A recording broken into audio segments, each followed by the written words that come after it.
and then consider trabeculectomy. And if you all remember the, something like the AGES study, which is the Advanced Glaucoma Intervention Study, compared two arms with, TAT or AAT, so laser trabeculectomy or trabeculectomy laser and then trabeculectomy, and the things fail. So this was pretty much what we had back then. Now, glaucoma surgery used to be very invasive, so the only thing we had was trabeculectomy. And obviously, in good hands, most patients do very well, but it can have severe complications like infections or hypotony, conjunctival erosions, all sorts of problems. But the effect on the optic nerve was great. And this is why people were, obviously, they only resorted to it when you really needed to. So patients were left until everything was late, and then treat those patients when there's not much visual field left. And this is when it was deemed, suitable to take that risk, I quote.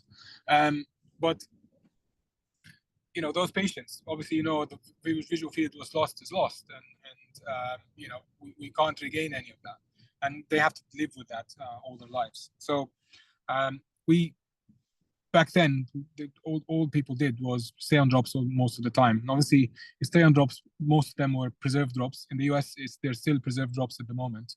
So the impact on ocular surface was not very good. And they have very advanced ocular surface disease as well as that, which actually causes the filtering surgery to fail later on. So obviously, you got the ocular surface deterioration, you have non-compliance, which is a big problem. If you imagine that you have to put 3 or 4 drops every day for the rest of your life, you forget one day, you don't feel like it, you have sore eyes because of ocular surface disease. There's a plethora of issues that we faced, and that's why people left on drops, and they just kept deteriorating despite being okay pressure when they come to the clinic. Next slide, please. So it's an aging population. So by 2050, 19% will be over 60 years. 19% of the population will be over 60 years. Next slide. And this obviously, glaucoma is a disease of old age, and then it increases with age as well. So the prevalence of glaucoma increases the older the patients get. So we have more older patients and more prevalence of glaucoma, when we get to that stage by 2050. Next slide.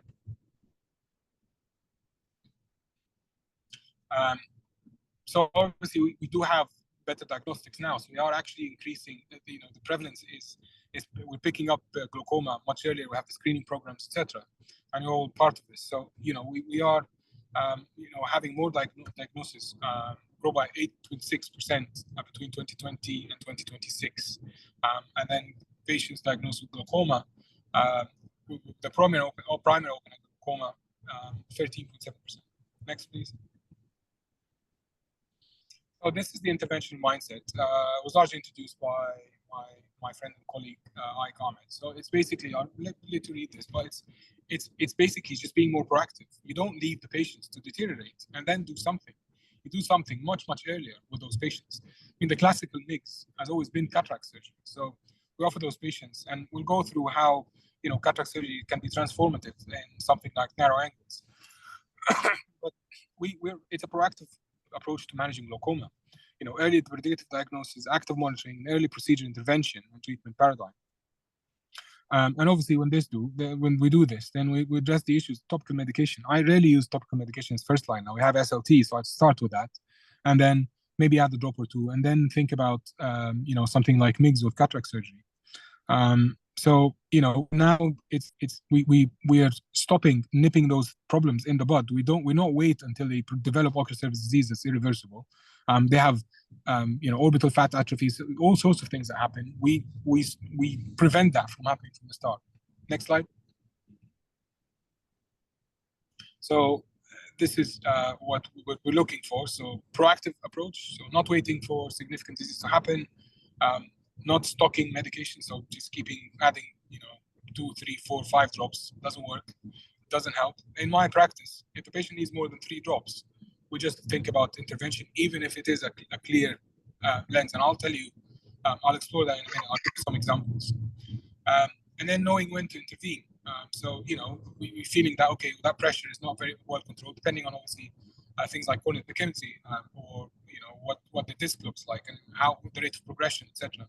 And you just go in and intervene much earlier. Then you don't just wait to see a patient every 6 to 9 months, a year, especially the advanced glaucoma, saying, oh, the pressure is 16, 17 in the clinic now, it's reasonable, we'll leave them more. And obviously, not assuming patient compliance is very important. You know, some patients don't use the drops at all, and then before they come to clinic, they will start using the drops a week before, and it's very confusing because you see patients are deteriorating and the pressure is fine, and you keep adding classes, which adds to the non-compliance because obviously the eyes are sore, etc. So it's a very vicious cycle. Early predictive diagnostics. So we have we do the risk factors. We do the OCT, RNFL, and GCL analysis. Digital health. So people who doing remote or virtual clinics, home monitoring of pressure, etc.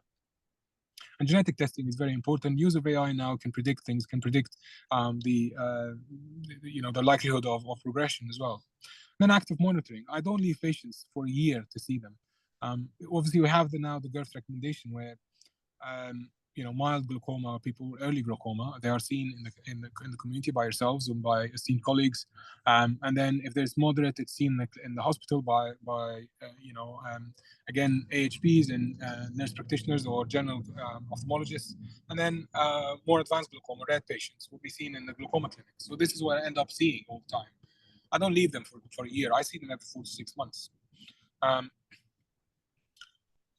We always said structure and function analysis, detecting apoptotic retinal cells, and this is on the GCL analysis. You can see that there is now new imaging modalities that explores that. Not the scope here, but there is a lot of changes happening now in diagnostics, and then home monitoring, like I said, which is a big trend now in glaucoma, and then early intervention, so laser like SLT, but for patients who have narrow angles. So this, I have another lecture, I'll hopefully give it one day, which is how the importance of angle assessment, and I think it's the key. You start with angle assessment to make sure that the angle is open. If the angle is open, you offer them SLT. If the angle is not open, we offer them laser peripheral iridotomy, and then we see how the pressure looks like. For patients who have open angle disease, then we offer them SLT early on, and then if it's not enough, then we offer them MIGS. I like to do MIGS in combination of cataract surgery in most of my patients. I don't offer MIGS for phakic patients. I offer them sometimes in pseudophakic patients, but most vast majority is during cataract surgery, and it's just more efficient that way. There's drug delivery systems that are being explored now in the US. Some of them they're not approved yet here in the UK. We're still observing the results, but basically it's a pellet that stays in the eye for a year, and patients doesn't have to do anything. He kind of buys us a year. At the moment, they're looking at putting more pellets, but it's not very. We don't have the data yet, so we will see about how that works. And then obviously, it's micro-invasive bleb surgery. So something like PreserFlow, you might have heard of it. It's now replacing trabeculectomy everywhere, and it's less invasive, it takes less time, and it has less morbidity. And then trabeculectomy is always the gold standard, so we always go to trabeculectomy, and it's always about almost kicking the can down the road, because you see those patients. I don't see those patients as a problem for the next few months. This is a problem lifelong. Most of those patients will be with me until I retire. So it's something I do now, and I do interventions in a kind of a stepwise approach. And I know that more intervention things, more incisional surgery, and more if it's more invasive, then I'll leave it until as much as I can. But minimum invasive glaucoma surgery MIGS now has given us this opportunity. I take most of my patients off of 1 or 2 drugs. Some of them are off of 3 drugs, 4 drugs even. Or even if they're on 1 drug, then the pressure stays the same even on 1 drug because you have the MIGS as well. Next slide, please. So those is obviously preventing blindness. We don't waiting until the visual field deteriorates. Reducing treatment-related quality of life issues like drops, the compliance, the dryness, the ocular surface disease, etc. Improving overall quality of life because patients don't have to worry about it too much, and they don't deteriorate, so they still have good vision later on. We don't wait until everything deteriorates. And then cost effectiveness, obviously. Always, some people say, in the US especially, they say, it's a scam to get more money, etc. I mean, the MIGS costs about £100. And if you think about, the larger scheme of things, it's 100% worth it. It works in 80% of the patients. So what? 20% of the patients, a very good odds I can take. I can think about something else, I'll usually take the cataract out, and it's on its own. It's a MIGS on its own, the cataract surgery. Causes reduction of pressure on its own. But the MIGS, there is additional benefit in MIGS. But the nice thing about MIGS as well is that they don't allow the pressure to spike. Those diurnal variations don't happen. All right. Next slide. So this is a conventional approach. You put topical meds, more topical meds, then SLT with topical meds, then look at filtering surgery, and then look at aqueous shunts, which is kind of like the last resort. At that point, the ocular surface is really bad, and patients don't improve that much, right? So this is how the paradigm works like. And obviously, this is courtesy of Ahmad. So it's current meds first and always mindset. It needs to change, and we are changing it now. Next slide. So we don't have to worry about patient compliance and adherence. We're talking about the 24/7 IOP control, and it's a big deal. So in glaucoma patients, there is the diurnal variation can be up to 8 millimeters of mercury. So you see a patient and the pressure is like 16, actually it goes up to 24. When you're not observing it, and the drops don't control that. What controls that is trabecular bypass, either by SLT, which is I don't know if anybody's following me on LinkedIn, but I shared a study recently that was done by home monitoring, and it shows that patients who have had SLT have much blunted, much less, variation on intraocular pressure. And there is a strong direction now thinking that we think that these variations is actually what kills the GCC, not the ganglion cells in the ganglion cell layer, rather than high pressure. Because if it's high pressure all the time, they are resilient. They can kind of tolerate it much more than if you give them high pressure at some point and low pressure in other times. And then you got pathological changes in trabecular meshwork, and we think that there's now changes of all the inflammatory changes that can happen can change the trabecular meshwork. So there's more obstruction of the outflow, and that's just using the drops. Drops cause toxicity. We know that something like VAC actually penetrates to the AC, and also it causes damage inside the eye. So take the treatment out of the patient's hands. You don't have to worry about any of that. Control intraocular pressure, prevent disease progression, and improve quality of life. Next slide. Now, dry eye disease, it's a very, very common problem. It's a cause for discontinuation or inadequate adherence of compliance. So we're talking about patients without symptoms of dry eye disease, compliance is 89%. Patients with symptoms is 63%. That's significant. And dry eye disease symptoms were a predictor of non-compliance in a study, and I'll share that study at the end. Next slide. So it's a big problem. You're assuming patients are following it, but they don't. And the ocular surface, every time you put it, you burn your eye. Can you imagine?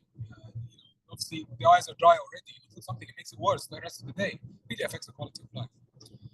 So it reduces the compliance and adherence, lowers the success of future filtration surgery, and that's very important. There is a few studies, very, very well conducted, where they tested the patients are on 1 class of medication, 2 classes of medication, 3 classes of medication at the time of filtering surgery. And they took conjunctival biopsies, and they measured the amount of inflammatory cells. They found significant difference in inflammatory cells and inflammatory markers on those tissues. So the inflammation is much higher. The inflammatory cells are present in much higher quantities, and the propensity of cells to become fibroblasts is much higher as well. So now they scar much easier. So we do filtering surgery. Scarring is the enemy of filtering surgery. So these patients actually have reduced chances of success of filtering surgery, and then obviously reduced quality of life. Next slide. First med is most impactful, and then you get less effects with additional medication. And it's very well known. That's why I don't bother with more than 3 drops, because it doesn't work. So I'll just go with the first one.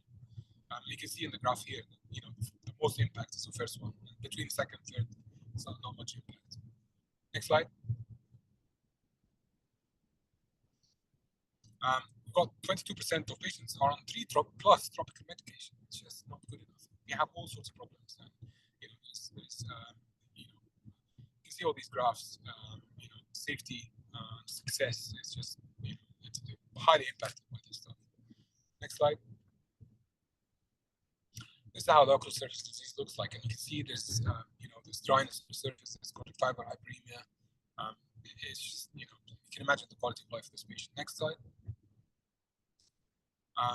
And it's the same stuff. So the number of drops, if it's 1 drop, you know, incidence of dry eyes 51%, 3 drops up to 60%.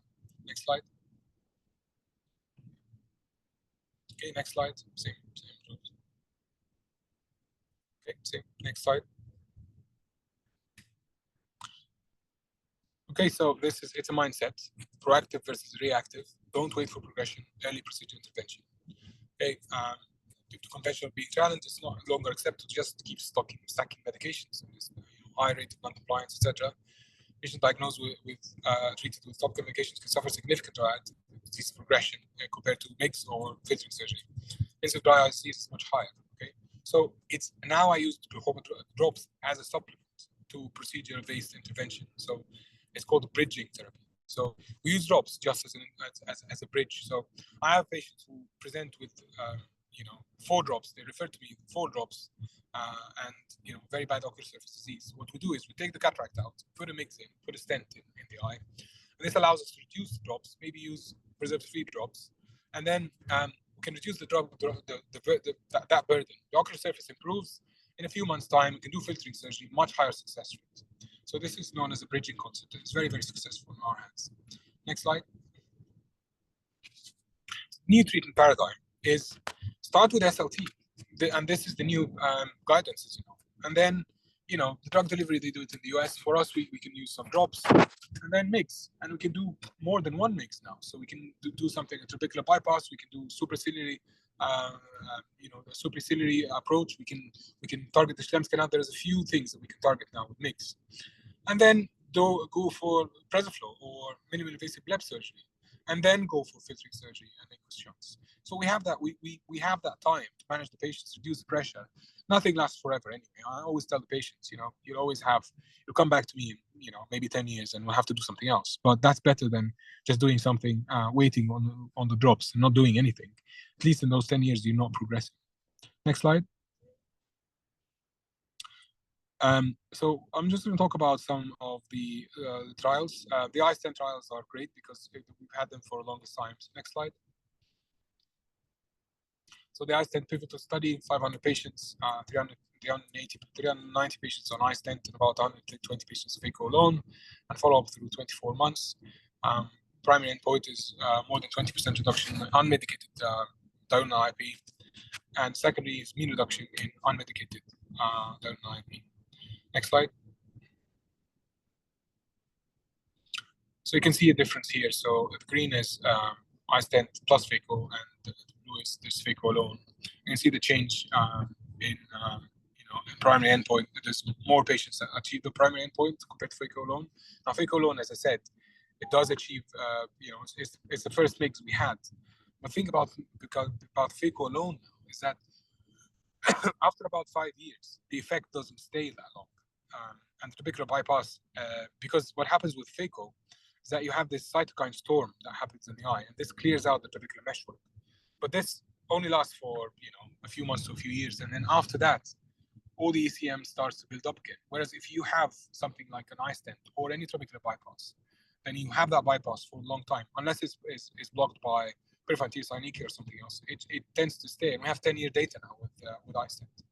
The secondary endpoint, again, we got mean reduction, washed out mean reduction, 7 millimeters of mercury in 1.4, 5.4 millimeters of mercury in the phaco alone. Again, people saying it's a 1.6 difference. This is a 1.6 difference, but it's there all the time. Whereas with the phaco alone, you don't know that. There's diurnal variation, right? So it's very important that this is, if you see a 14 or a 15, it's a constant 15, all right? And then for pressure that's less than 18 millimeters of mercury, 63% of the patients in iStent versus 50 in phaco alone. And then change in pressure.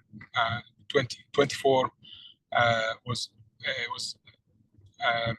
change was about much higher in the iStent group than the FHEA group. Next slide.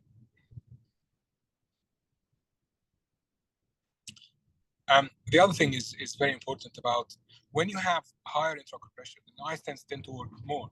If you think about it, if you're pushing something through the stent, if the pressure is high, it pushes more water through the stent. So you have more reduction of intraocular pressure, compared to if you have a pressure of 30, then you have more than 40% reduction. If you have a pressure of 17, then you have less than that. You have 20% reduction.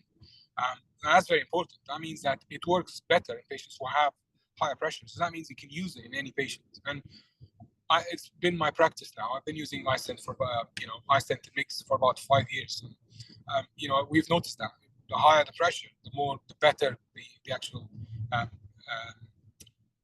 the actual reaction to it. Okay. This is a QR code for the study if anybody wants to have a look at it. Next slide. Again, the changes. So if the baseline is less than 25 millimeters, then you have 6.2 millimeters reduction. But then baseline is between 25 and 30. You have more on the iStent group, and then the same thing in the other group. Whereas for the FHEA, it's about the same. It's always 4.4, between 5.2, 5.8. And in the iStent, it's more. It's about 10 in the higher pressure group. Next slide. That's the same data. It's just about it's just with the FHEA iStent and FHEA. Next slide. Quality of life, patient-reported outcomes. Next slide. So again, higher in the iStent group because of basically reduction of the burden of medication. Because remember, the FHEA alone group still use the drops. It's not like you got 5 millimeters of mercury on drops, whereas with the iStent you got 1.4 difference. But this is without many of the drops. There's a lot of reduction in medication. Keep that in mind, and it's it has a big effect on the quality of life. Next slide. Next slide. So this is, you can see here, there's the general vision, ocular pain, and driving, much better in the iStent. Next slide. Endothelial cell loss, didn't find that much, so obviously with the stent, there's not much difference, and it's insignificant. The hydrus is a bit more, and obviously with the CyPass is much more, and that's why I was moved from the market. Next slide. So this one, it just shows that the systemic over 10 years how the reduction goes. So pressure goes up and then goes down, and it stays down for a long time. This is many studies, 13 studies. Next slide. The progression of visual field is also very important. So you got the orange one is patients on medication, and you can see there is more progression of visual field loss, whereas the pink one and the blue one are comparing ocular hypertension with no progression to the iStent. So you can see iStent is the pink line, and then ocular hypertension is the blue line, and then the orange one is the treated glaucoma on medication. So there's a lot of there's progression in the medication treated patients versus the iStent patients or the ocular hypertension patients. There's no progression. It's much less, and we think this is related to this blunting of the variation of intraocular pressure. Again, the QR code for the study is up there if somebody wants to, if you want to scan it. Next slide. My pathway at the moment is all new patients are risk assessed at the outset by senior glaucoma specialist. And classification to open and narrow angles, it's very important. It happens from the very first day. And then obviously the causes for secondary glaucoma are determined. So you can't call it primary open angle glaucoma or primary angle closure glaucoma unless you know that there is no secondary cause. So we obviously look at all diabetic patients. We look at the angle for neovascularization, trauma, pigment dispersion syndrome, pseudo exfoliation, all these things, obviously uveitic and all these things. Make sure that there's no secondary cause. Narrow angle disease patients are classified into PACs, PAC and PACs plus, obviously, PAC and PAC-G. PACs patients can be observed in low-risk clinics. PACS plus patients are offered LPI and then observed. PAC patients, we look at, obviously, they always are offered LPI. If patients have any hint of cataract, then the cataract is removed. The lensectomy, primary angle closure disease is a mechanical problem. When you remove the lens, the patients just get better. I'll tell you about the case. I had a patient who was a trust executive. She's a financial director in the trust. She was 39 years old when she presented. She went to her local opticians different times, and she wasn't referred. She had headaches and things. She was never referred, and the angle was never assessed, unfortunately. And then she actually called the medical director in our trust in one of the meetings. She was one of those executive meetings, and she told him. I said, no, I'll refer you to. So he called me up and said, look, can you see this patient? So I saw her the next day. She turns out to have advanced angle closure disease. She had laser periphyllotomies, and then she was put on 3 drops. All right. Then I spoke to her. I said, look, your problem primarily is that lens. Her vision was 6.6 with glasses. Okay. I told her the disease is primarily in the lens. We need to take that lens. And then because of the topical bypass you have, when you have the LPI, the angle is open, but the pressure is still high. And that's because of years of angle closure causes fibrotic changes in the topical meshwork, and they end up with,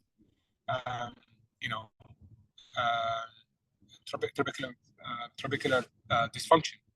So I offered her lensectomy, clear lens extraction, and eye stent, and she agreed. When I saw her the other day, her visual field improved. So her mean deviation presenting was about 18, 17. Now it's 12, which is a good improvement. And this is because of the plasticity of ganglion cells in those patients. And then she's on no drops now, and pressure is about 17. She's got thick corneas, 17, 18 is fine. And we're just observing at the moment. But it changed her life. She's now not dependent on drops. Her ocular surface improved, and hopefully, I feel that she might not, advance at all. She just say that hopefully we won't progress, and she might actually have more improvement in her visual field. Patients who have PACS or PAC-G, we don't offer them SLT. We offer them LPI. If the angle is open, then we offer them SLT. And SLT is not offered for patients who you can't see the scleral spur because it doesn't work and it causes a lot of inflammation. No threshold for cataract extraction, exactly for narrow angles, like I said. Patients presenting with angle closure glaucoma are offered LPI in both eyes in the first instance, then cataract surgery, and then we offer them MIGS as well. I don't do filtering surgery unless the lens is out, because what happens is if you offer something like Resiflow or trabeculectomy in a phakic patient, then they develop cataract soon after, and then you remove the cataract. All these inflammatory cytokines from cataract surgery will go into the bleb, and then they have bleb failure. I have Professor Ling from St. Thomas's. He told me that the failure rate is up to 60% in those patients when they have cataract surgery after filtering surgery. Next slide. All open angle disease patients are offered SLT as the first treatment, and that's for everything: glaucoma suspects, ocular hypertension, PO, POAC, and NTG. That can be repeated up to 3 times according to the LIGHT trial, 6 weeks after the initial treatment. Patients with any combination of cataract and glaucoma are offered phaco plus IOL plus MIGS, if already on drops, and then any OHT, GS, NTG, or OAG patients using drops and needing cataract surgery are offered MIGS at the same time. So anybody with any combination of ocular hypertension or glaucoma, cataract is offered MIGS. I do that in the community now, so partnering up with Czech. I've been going around the country. I think those patients got very, very good results. SLT and MIGS tend to work better with high pressure disease. We've seen those results, and I've showed you the data. And one of the big advantages of MIGS is blunting of the IOP diameter variation, like I spoke about. MIGS tend to lower IOP in about 80% of patients in our practice, more in high pressure disease. Next slide. Conclusion. So glaucoma is a progressive disease leading to irreversible loss of vision. Disease progression should be taken very seriously. And I try to stop it. I don't wait until it happens. MD value of 6 is much worse than an MD value of 3, and an MD value of 9 is much worse than both of them. I don't want that. I want them to stay under 6 if I can. Ocular surface health is a key determinant. of success of incisional surgery. So obviously keeping, reducing the drop medication is very important. Poor compliance with medication is a fundamental problem in glaucoma care. And with the wide armamentarium of early intervention strategies now, better IP control could be achieved much earlier in disease, minimizing irreversible visual field loss and preventing the ocular surface and preserving the ocular surface for future surgery. I think that's it. Next slide. These are my references. Obviously, you'll have it in my recording, so you can check them up if you want. And I put some QR codes. And the next one, this is a QR code for my LinkedIn. If you want to connect, I'll be happy to connect as well. Happy to take any questions.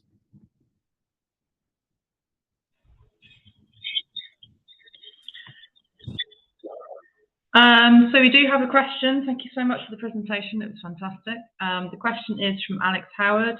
If someone has a narrow angle with PAS that doesn't open very well after cataract surgery, does the MIGS still work? I.e., can you put a stent through an angle with synechial closure? So that's an excellent question. Just give me 2 seconds.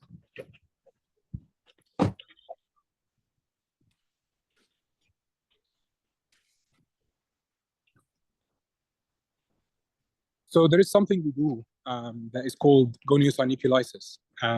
So there is peripheral anterior synechiae. I always do this goniosynechialysis. And I always check the angles of the patients that have narrow angles for synechial closure. Again, it's hopefully when I have this this presentation about the angle assessment, we go through all that. At the time of surgery, what I do is I do GSL, goniosynechialysis, and I actually use the eye stent itself. It has a sleeve, plastic sleeves. I go in and then do the GSL. So basically what we do is we push the iris back posteriorly through the angle, and this opens up that the actual angle, so you can see the angle. Is very satisfying because you can't see it's completely closed, and then you open it up and you can see the entire, the whole angle structures. And then I put an eye stent on there. So you don't do it through the synechial closure. You break up the synechia and do it. Now, the problem with the synechia, it always happens most of the time. It happens after actual acute angle closure. So, but if it's there for longer than 12 months, then it doesn't tend to work well. You can do the GSL and you can expose the trabecular mesh. If you do, then you must put, sometimes GSL works on its own, but if you do put a stent, then it tends to work much better because they'll have trabecular bypass, they'll have the trabecular dysfunction, and the trabecular bypass will help. So that's an excellent question. What the answer in short is do the GSL and then do the eye stent, and they achieve fantastic results. Great, thank you for that question, and I hope that answers your question, Alex. Thank you. Are there any other questions from the audience? We'd love to answer them for you. There's another question, I think, from Alex. Someone is on multiple drops. Is MIGS likely to get them drop-free? The answer is yes. In my practice, it tends to get them drop-free. So I've just had a private patient, and she went from 3 drops to no drops. I had another patient who was on 4 drops, went on a pressure 24 on 4 drops to a pressure of about 19 on no drops. But because he had very vulnerable disease, I added another drop just to get the pressure in the mid-teens. But yes, the answer is yes. We have another question from Alan. Can you ask what glaucoma diagnostic tools are on the horizon? You mentioned some new diagnostics. Yes, I think mostly is about AI. There is now assessment of the GCL more about how the dynamics of detecting apoptotic cells. It's more about research now, to be honest. But there's imaging and things using the OCTA as well to determine if there is an area of apoptotic cells. I think there's a lot of use of AI as well in this. There is microperimetry that is being used as well. It's all experimental at the moment, so we're just waiting to see. What I'm saying is that it's a very exciting field now because there's a lot of changes that are happening. And then we have another question from Gwen, which is, are there racial variations in treatment outcomes? Racial variation. Let me just check the question again. Racial variation. That's a very good question. So, patients who are of African origin, they tend to develop a more advanced disease, and they have we have success with them in terms of MIGS, but it tends to they tend to need more filtering surgery and other things like that. Obviously, Asian patients have a higher population of narrow angles, so doing the LPI and cataracts is a bit different. We are publishing a study now comparing the UK population to the ZAP study population, and we seem to be seeing a difference. We seem to be seeing that the Caucasian population is from LPI even for PACs, but we haven't published this yet, so I'll keep you posted. Scandinavian patients tend to have more pseudoexfoliative disease, so MIGS work really well on those patients because it's primarily a trabecular dysfunction, or blockage of trabecular meshwork with exfoliative disease. What else have we got? Great presentation, thank you very much. Does SLT work after Peacock? What's that? Is that LPI? FHEA? Just underneath as a correction. FHEA, all right. I'm sorry about that. Okay. Yes, of course it does. It works really well after FHEA. Now, it depends on the amount of trabecular dysfunction you have. There's emerging evidence now that I'll go through how SLT works very quickly, but how the SLT works is that we think it induces it induces local inflammation, basically. It causes activation of macrophages in the trabecular meshwork, and these release cytokines and the cytokines work on the trabeculocytes, and these trabeculocytes will improve their clearance of the extracellular matrix that builds up between the trabecular meshwork kind of beams. There's evidence published by Liverpool, and they can show the ECM build up in that trabecular meshwork, and the difference between patients who have had patients who have glaucoma and patients who don't have glaucoma. Now, obviously, it will be interesting to see the SLT, the effect of SLT, but it's difficult to do it in a model. So I'm not sure. I think they're trying to find out how they can do it, because they need the immune cells, etc. But yeah, it works really well. If it doesn't work, then for pseudophakic patients, and at the moment, when I have pseudophakic patients and they still have progression, they're still on drugs, I usually consider something like PreserFlow, which is a minimally invasive bleb surgery.